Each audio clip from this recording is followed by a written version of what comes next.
صاحب جس طرح کرنل صاحب نے بتایا ان کی جو ایئر فورس ناکارہ ہے اور ان کی جو بحری اور بری فوج بھی ہماری فوج کا مقابلہ نہیں کر سکتی، سر کیسے تقابلی جائزہ پیش کریں؟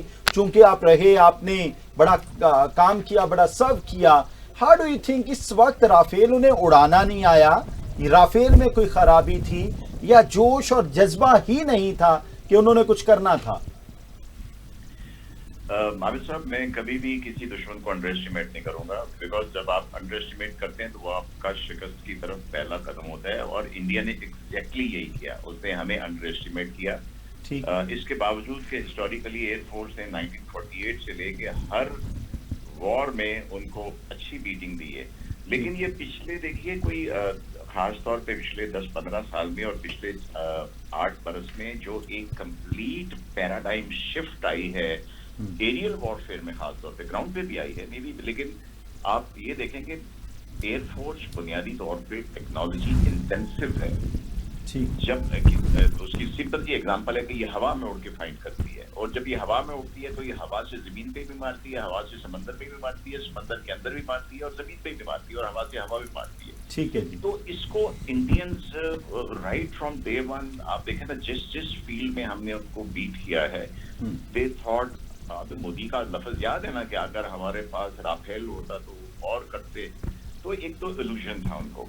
دوسری بات یہ کہ بیٹل فیلڈ اتنا چینج ہو چکی ہے عابد صاحب کہ it's a complete battlefield management of a package of aircraft. جو آپ نے سنا کہ اس دن 70 ایئر کرافٹ ان کے تھے، ہمارے 30-32 تھے، تو 5 ایئر کرافٹ کو اگر شوٹ کرنا ایک بہت بڑی کامیابی تھی، تو 80 جہازوں سے 32 جہازوں کا شوٹ کر کے سیفلی واپس آنا اس سے بڑی کامیابی ہوتی ہے.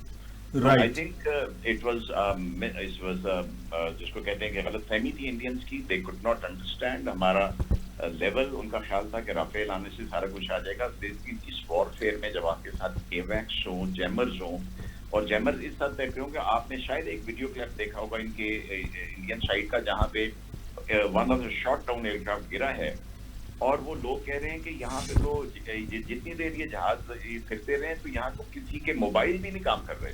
تو that was the kind of surprises that we gave to India. وہ اتنی جیمنگ ایکسیپٹ نہیں کر رہے تھے. دے کوڈ ناٹ کمپریہینڈ کہ PL-15 جب مارک 5 پہ جاتا ہے تو وہ کوئی 8000 کلومیٹر فی گھنٹہ کی اسپیڈ سے جا رہا ہوتا ہے. تو بھائی آپ کو تو ٹائم ہی نہیں ملے گا بچنے کا. So I think we've surprised them but the lesson for them to learn, ان کو سیکھ لیا کہ اس کی اسپائٹ کے لیے چلے گئے. For us to learn, never to trust Panya. We should not trust. جب تک ان کے پازیٹیو وہاں سے جسچر نہیں آتے, the first thing should be retreating their naval fleet back and announcing the suspension of the Indus Waters Treaty. سر میرے لیے ایک تھوڑی پریشان کن خبر ہے. 3:30 بجے کا ٹویٹ ہے ٹرمپ کا یا 4:30 بجے کا؟ 4:30 کا. 3 بجے جو خبر آئی بلاری ایئر بیس سے، ہمارے اسکواڈرن لیڈر عثمان جام شہادت نوش کر گئے. جی یہ کیا چکر ہے؟ لائک یہ آدھے گھنٹے I cannot confirm right now. I also got the news probably that one of the drones hitting something like that. تو جیسے پہلے دن والٹن میں ایک ڈرون ہٹ ہوا تھا تو کچھ آفیسرز انجرڈ ہوئے تھے.